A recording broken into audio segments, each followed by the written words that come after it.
পুলিশের কিছু ঘটনা আপনারা জানেন যে তারা এখনো ভয় পাচ্ছে কর্মক্ষেত্রে যোগদান করতে।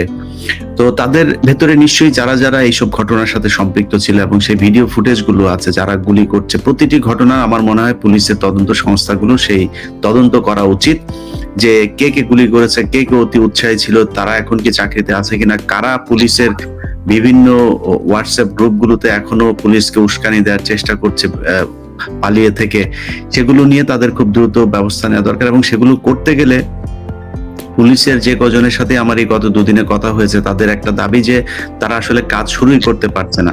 আমার মনে হয় তাদেরকে কাজ শুরু করতে দিলে এতদিন যারা এই ধরনের হত্যার সাথে জনগণের বিরুদ্ধে গিয়ে মুখোমুখি দাঁড়িয়েছিল, তাদের ব্যাপারে আমার মনে হয় তারা একটা ভালো পদক্ষেপ নিতে পারবে। তো তত্ত্বাবধায়ক সরকারের উপদেষ্টারা সবাই শপথ নিয়েছেন।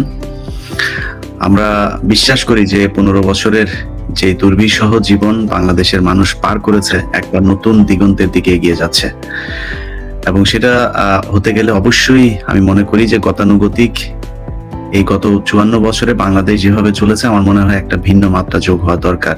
সেটা হতে হলে অবশ্যই সবার জায়গা থেকে আবার নতুন করে দেশ, আওয়ামী লীগ চলে গিয়েছে এই বলে আমরা সবাই মিলে আবার লুটপাট শুরু করে দিব, এই চিন্তা ভাবনা চেতনা থেকে বের হতে হবে। এবং ডক্টর মোহাম্মদ ইউনূস একটা কথা বলেছেন যে নতুনদের হাতেই এই দায়িত্বটা দিতে হবে এবং তারাই পারবে এটা করতে। আমরা বিশ্বাস করি সেটা। তবে কিছু আমরা সেটা নিয়ে আজকে আলোচনা করব। আলোচনায় আমার সাথে যুক্ত থাকছেন যুক্তরাষ্ট্র থেকে জনাব অ্যাটর্নি শেখ সেলিম। সেলিম ভাই, আপনাকে ধন্যবাদ। আপনি দেখছেন যে পুলিশের অনুপস্থিতিতে আসলে আইন শৃঙ্খলা পরিস্থিতিটাও কিন্তু কিছুটা কি বলবো যে একটা অস্থির অবস্থার মধ্যে রয়েছে। তো কি মনে করছেন এই যে অস্থিরতাগুলো তৈরি করছে, পুলিশের অনুপস্থিতিতে একদিক থেকে আছেই, তারপরেও এই যে ডাকাতি, তারপরে নানান ধরনের মানে সজীব ওয়াজেদ জয় বললো যে তারা আবার ফিরে আসবে বলার কয়েক ঘন্টার মধ্যেই ডাকাতরা ফিরে আসলো। তো আওয়ামী লীগ কি এখন ডাকাত রূপে ফিরে আসলো কিনা? শোনেন, বাংলাদেশ প্রথমে আমাকে ডাকার জন্য আপনাকে ধন্যবাদ। তাছাড়া যে এই প্রোগ্রাম যারা দেখছে বা দেখবে ভবিষ্যতে, তাদের সবাইকে আমি শুভেচ্ছা জানাচ্ছি। আমি বলি, বাংলাদেশে কোনো কিছুই অসম্ভব না। আমাদের টেন্ডেন্সি আছে কেউ কিছু বললে কেন বললো, একটা ষড়যন্ত্র আমরা খুঁজি, ষড়যন্ত্র হয় বলেই আমরা খুঁজি। আর বিশেষ করে আওয়ামী লীগ এই ব্যাপারে অত্যন্ত অগ্রসর, যে ষড়যন্ত্র করে বিভিন্ন নাশকতামূলক কাজ কারবার করতে। একটা ছোট ঘটনা উল্লেখ করে দেই আপনাকে, যে 2008-এ যখন তত্ত্বাবধায়ক সরকার আসে, তখন ওই বাস পোড়ানোর ঘটনা বোধহয় তার আগে হয়েছিল। 11 জন লোক মারা গেছিল, বাসে আগুন ধরায় দেওয়া হয়েছিল।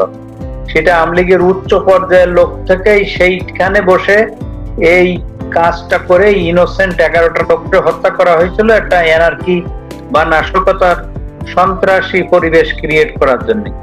যে আপনি যে এটা বলছেন যে এটা অমূলক না, তার আরো একটা কারণ বলি। তাদের তো একটা অর্গানাইজ সংঘবদ্ধ সন্ত্রাসী গ্রুপ আছে এবং কর্মীরা আছে যাদের কোনো বাদ বিচার বিবেচনা নাই। আওয়ামী লীগের লোকজন, নেতারা বললি তারা ঝাঁপাই পড়ে। আপনিও জানেন, আমিও জানি। এটা না সব দলে কিছু কিছু আছে, শুধু আওয়ামী লীগের যোগ দিলে হবে না। আমাদের রাজনীতিতে যেহেতু অসুস্থ, পচা, দুর্গন্ধযুক্ত, এইখানে বহু কীট পতঙ্গ আছে এরকম, যে দুর্গন্ধযুক্ত রাজনীতির ফসল। আমি বলছি সব দলেই, শুধু আওয়ামী লীগকে যোগ দিলে হবে না। তবে আওয়ামী লীগে মনে হয় বেশি এ ব্যাপারে, তারা অনেক অগ্রসর, ওদের দেখা দেখি অনেকে হয়েছে। তো এটা যে অসম্ভব। আর একটা ব্যাপার আছে যে আওয়ামী লীগের লোকের হাতে প্রচুর টাকা। এই 16 বছর ধরে যে লুটপাট, ব্যাংক ডাকাতি, বিভিন্ন ভাবে ডাকাতি, কন্ট্রাক্টরি, সরকারি তাদের হাতে প্রচুর টাকা, কন্ট্রাক্ট, সরকারি কন্ট্রাক্ট। আপনি মনে করেন যে অনেক টাকা। ইভেন আজকে এক জায়গায় তো শুনলাম যে এই যারা এই ক্ষমতার পাশাপাশি ছিল, তাদের কাছে যত টাকা আছে বাংলাদেশ ব্যাংকের রিজার্ভের চেয়ে বেশি আছে। জিনিসটা অমূলক না, মনে হয় কিছু না হলেও কাছাকাছি আছে। তো তারা এক এক গ্রুপে ফাইন্যান্স করে এখন ডিস্টারবেন্স ক্রিয়েট করার চেষ্টা করবে। যেহেতু জয় বলেছে তারা আবার ফেরত আসবে। আমলিগ মারা যায়নি, আমলিগ আছে, তো তারা আবার বিভিন্ন ভাবে ফেরত আসতে পারবে। এই গণজোয়ারে গণ অভ্যুত্থান বলেন, গণ বিপ্লব বলেন, এই বিপ্লবে তারা সয়লাভ হয়ে গেছিল, এরা আবার ফেরত আসবে কোন নিয়মতান্ত্রিক পদ্ধতিতে তারা ফেরত আসবে না। বিভিন্ন ধরনের নাশকতা ক্রিয়েট করে যারা ক্ষমতায় আছে তাদের আনপপুলার করে তারপরে আস্তে আস্তে তারা আবার এই ক্ষমতায় আসার চেষ্টা করবে। তো এই যে এক জায়গায় শুনলাম, দেখলাম, বুঝলাম যে 15-20 জন ধরে না 50 জন বাড়ি বাড়ি যাচ্ছে, ডাকাতি ফাকাতি এটা ওটা নিচ্ছে। তো ডাকাতরা 2-4-5-10 জনের বেশি এইভাবে করে না। এই যে সংঘবদ্ধ গ্রুপ যাচ্ছে, এই সংঘবদ্ধ এত লোক, একটা ক্রিমিনাল গ্রুপ এত 50 লোকটারে সংঘবদ্ধ করে ক্রিমিনাল কাজ করতে যাওয়াটা একটু অবাস্তবিক। ক্রাইমের নিয়মও না, ক্রাইমে হয় না।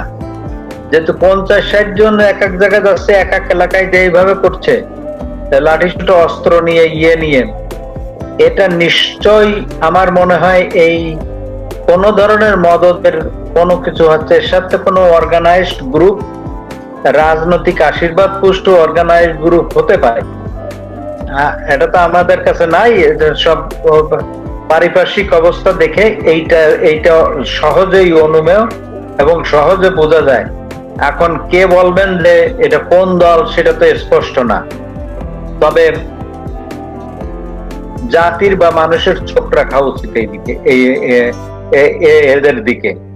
আর যেহেতু কেবল একটা সরকার আসছে এত বড় আন্দোলনের পরে, সমস্ত দেশ তছনছ হয়ে যাওয়ার পরে, সুতরাং এই সরকারের আমাদের সবার আপামর জনসাধারণ এদের সাহায্য সহযোগিতার হাত বাড়াই দেওয়া উচিত।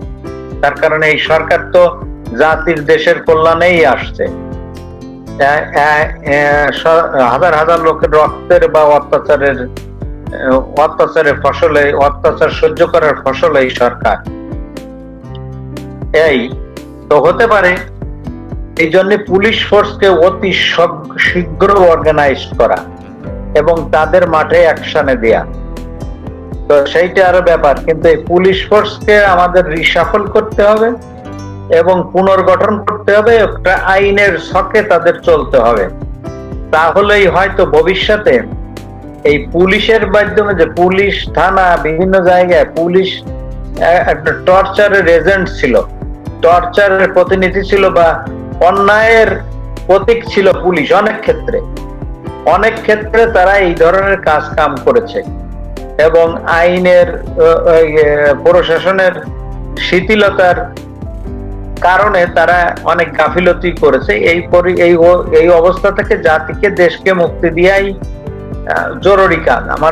আমি আশা করি এই সরকার সেটা করবে এবং প্রয়োজনীয় পদক্ষেপ নেবে। না, সেই ক্ষেত্রে ভাই ধরেন এই যে কিছু অফিসার, এখনো কয়েকজনের নাম শুনছি, যেমন হাবিব, তারপরে আরো কয়েকজন অফিসার আছে যারা কিনা সরাসরি এই ঢাকা শহরের থেকে তারপরে ঔদ্ধত্যপূর্ণ বক্তব্য দিয়েছে, একজন পলিটিক্যাল পার্সোনালের মতো তারা বক্তব্য দিয়েছে, মনে হচ্ছে যে আওয়ামী লীগের পুলিশ লীগের শাখা থেকে বক্তব্য আসছে। তো এই ধরনের লোকগুলো আছে। তারপরে মনিরুল কোথায় আছে সেটা আমরা জানি না। আমার মনে হয় পুলিশের ইমেজ রক্ষার্থে তাদের নাম ধরে যে এই ব্যক্তিরা পুলিশের ভেতরে সরকারের পক্ষে কাজ করেছে, এদের হুকুমের কারণে আমরা বাধ্য হয়েছি, এই জিনিসগুলো আমার মনে হয় সব তালিকা করে জনগণের সামনে তুলে ধরা উচিত। এবং তাদের যদি তারা দেশে থাকে সাঁড়াশি অভিযান চালিয়ে, আমার মনে হয় দেশে অনেক মানুষই আছে, কারণ শেখ হাসিনা চলে যাওয়ার আগে কিন্তু তার ঠিক আগ মুহূর্তে সে পুলিশকে হুকুম দিয়েছিল যে গুলি চালাও, যত মানুষ প্রয়োজন হয় হত্যা করো। তো সেটা শেখ হাসিনা যখন করতে পারেনি, শেখ হাসিনা যখন পালিয়ে যায়, তার আগে কিন্তু তারা সেই সুযোগটা পায় নাই অন্যরা, যে হাসিনা যে এইভাবে যে পালিয়ে যাচ্ছে।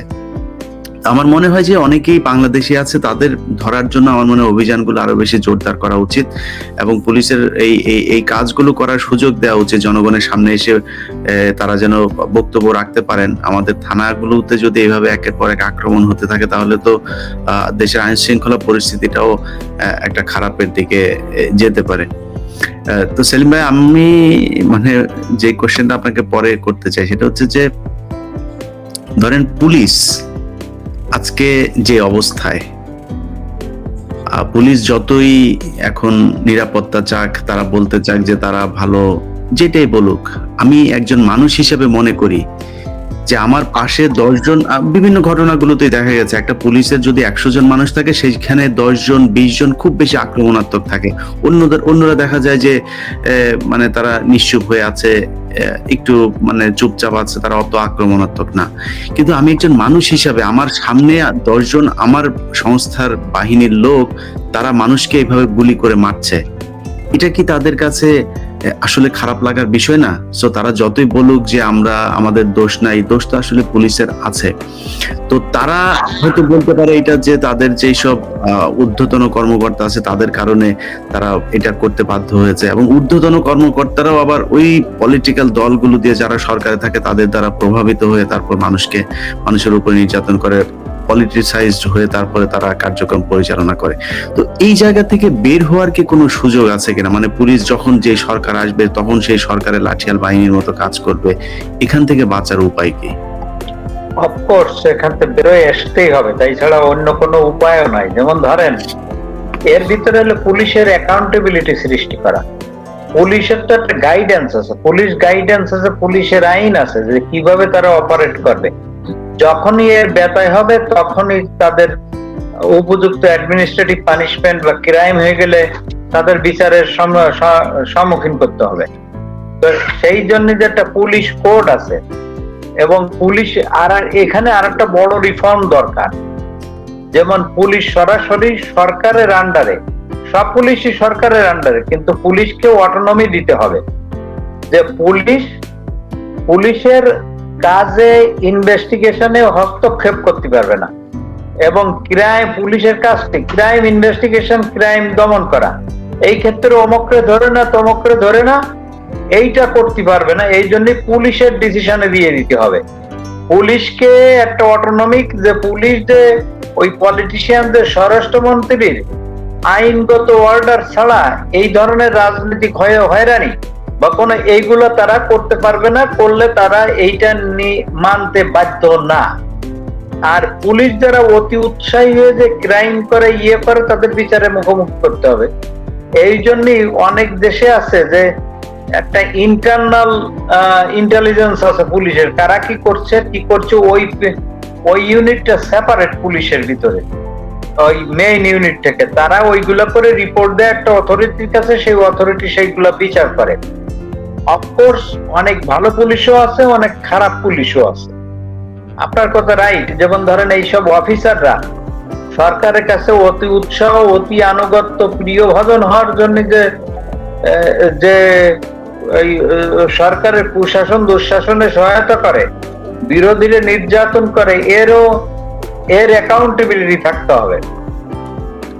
এর জন্য মেকানিজম ক্রিয়েট করতে হবে। যেমন ধরেন পুলিশে বাধ্যতামূলক করে দিতে হবে যে তুমি যদি কাউকে গুলি করো বা কোন একটা অন্যায় কাজ করো যেটা পুলিশ বিধিতে বা নিয়ম বিধি বহির্ভূত কারোর অর্ডারে, তখন তোমার এর এন্ট্রি করতে হবে, আমি এই কাজটা অমুকের অর্ডারে এই সময় আমার এই অর্ডার দিছে, এইটা করেছি। সেইটা না করলে সেই দায়িত্বটা তার নিজের পার্সোনাল ঘাড়ে বর্তাবে, দেখবেন কমে যাবে। কেউ যদি বলে যে আমি অমুকের আমার নির্দেশ দিছে, এই স্বরাষ্ট্রমন্ত্রী এই নির্দেশ দিছে, এই সমস্ত দেশ হলে স্বরাষ্ট্রমন্ত্রীর পদত্যাগ করতে হইতো, করতে হইতো। তারপরে এর এনফোর্সমেন্টের মেকানিজম থাকতে হবে। যেমন ধরেন এইগুলা প্রিভেন্ট করার জন্য সিটিজেনরা রিট পিটিশন করতে পারে, করে স্বরাষ্ট্রমন্ত্রী অ্যাকাউন্টেবল করতে পারে, বা ভুক্তভোগী ফ্যামিলি বা ভুক্তভোগী লোক ও সরকারের কাছে কম্পেনসেশন দাবি করতে পারে রিট পিটিশনের মাধ্যমে তাদের পানিশমেন্টের জন্য। আর্থিক ক্ষতিপূরণ প্লাস পেনাল ক্ষতিপূরণ, পেনাল ও পানিশমেন্ট, ক্রিমিনাল বিহেভিয়ারের জন্য সেটা, এই ধরনের ব্যবস্থা সুস্পষ্ট করতে হবে।